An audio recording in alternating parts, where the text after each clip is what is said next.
Good morning students. 11वीं वाले बच्चे, सिद्धि हिंदी विद्यालय की इस ऑनलाइन क्लासेस में आपका हार्दिक स्वागत है।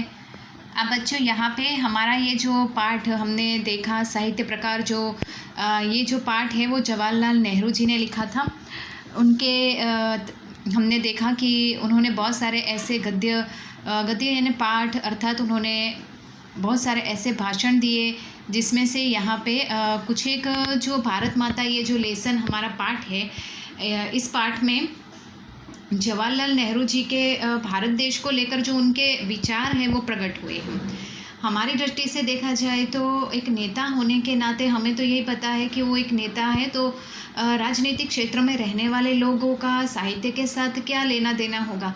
लेकिन ऐसे बहुत सारे, जैसे मैंने आपको आगे भी बताया नेक्स्ट वाले आगे के वीडियो में, कि बाबा साहेब आम्बेडकर जिन्होंने संविधान का निर्माण किया था, उन्होंने भी यहाँ पे बहुत सारे ऐसे गद्य, अर्थात लोगों के बीच में एक अलग प्रकार की विचारधारा छोड़ी है। तो यहाँ पे ऐसे ही जवाहरलाल नेहरू जी जो है, हमने उनका परिचय प्राप्त किया।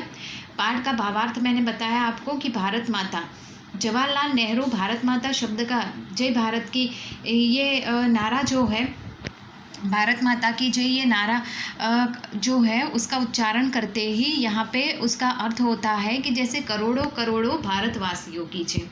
तो भारत माता शब्द यहाँ पे एक अलग ही इंसानों के भीतर जो संचार करता है उसके बारे में है।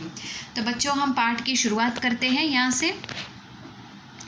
अक्सर जब मैं एक जलसे से दूसरे जलसे में जाता होता और इस तरह चक्कर काटता रहता होता था, तो इन जलसों में से अपने सुनने वाले से अपने इस हिंदुस्तान या भारत की चर्चा करता।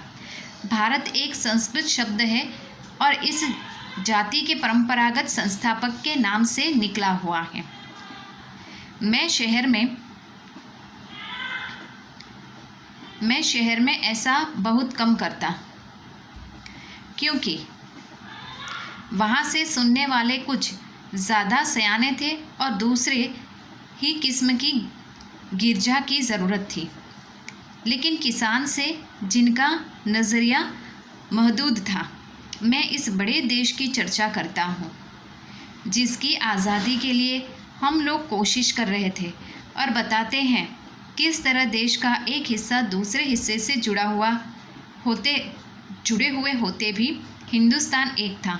मैं उन मसलों का जिक्र करता जो उत्तर से लेकर दक्षिण तक और पूरब से लेकर पश्चिम तक किसानों के लिए यकसों था, और स्वराज्य का भी जिक्र करता जो थोड़े लोगों के लिए नहीं बल्कि सभी के फ़ायदे के लिए हो सकता था।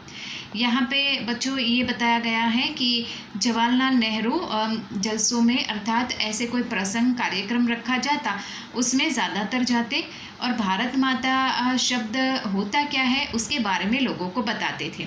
अब यहाँ पे एक बात मैं आपको और बता दूँ कि जवाहरलाल नेहरू जी जो है, उन्होंने बताया कि भारत देश की संस्कृति बहुत ही उम्दा संस्कृति है।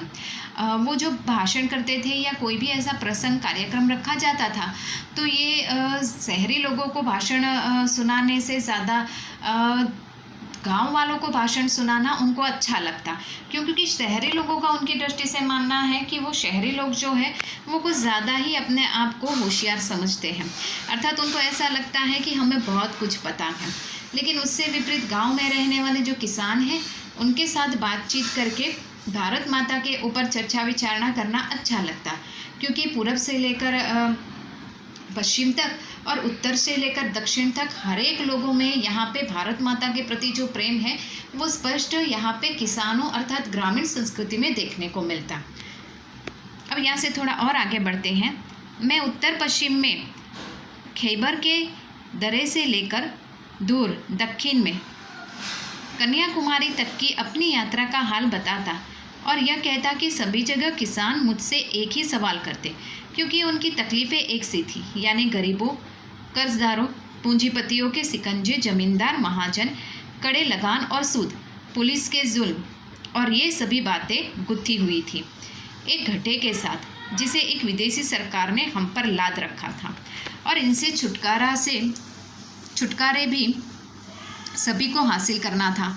मैंने इस बात की कोशिश की कि लोग सारे हिंदुस्तान के बारे में सोचे और कुछ हद तक इस बड़ी दुनिया में भी जिसके हम एक जुर्ज हैं।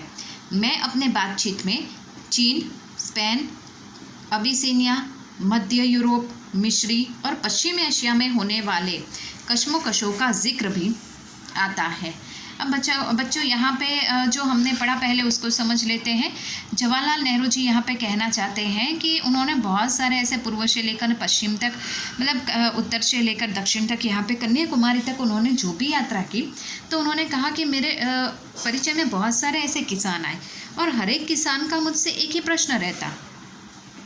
क्यों? क्योंकि हर एक किसान की परेशानी एक ही होती थी, जैसे कि कर्ज, फसल कैसे किया जाए, गरीबी, बेरोज़गारी, बेकारी, पूंजीपतियों का शासन, ये जो महाजन होते हैं, ज़मींदार होते हैं, उनके द्वारा गरीबों का शोषण, तो ये सब में से कैसे मुक्ति मिली जाए। सभी प्रकार के यहाँ पे जो किसान होते हैं वो मुझसे एक ही प्रश्न करते थे।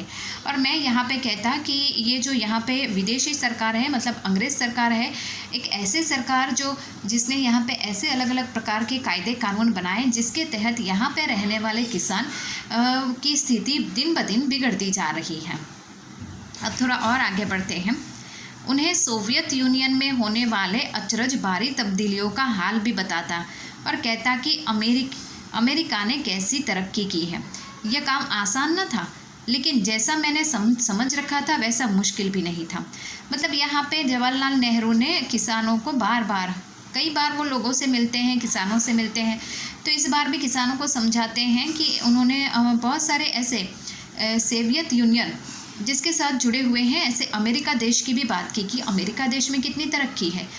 जाहिर सी बात है यह काम आसान नहीं था। मतलब तरक्की करना, आगे बढ़ना, प्रगति करना इतना सरल भी नहीं होता है, लेकिन जितना समझा जाए उतना मुश्किल भी नहीं होता है। इंसान मेहनत करे, दिमाग लगाए तो ज़रूर उसको कामयाबी मिल सकती है। तो यहाँ पे जवाहरलाल नेहरू किसानों के साथ ये टेक्नोलॉजी के ऊपर, विज्ञान के ऊपर, देशों के विकास के ऊपर, प्रगति के ऊपर वो कभी चर्चा विचारणा करते थे। तो बच्चों आज के इस वीडियो में हम यहाँ तक देखते हैं, यहाँ तक रुकते हैं। नेक्स्ट वाले वीडियो में इससे आगे का जो है उसकी हम चर्चा करेंगे। तब तक के लिए यहाँ पे रुकते हैं। Thank you.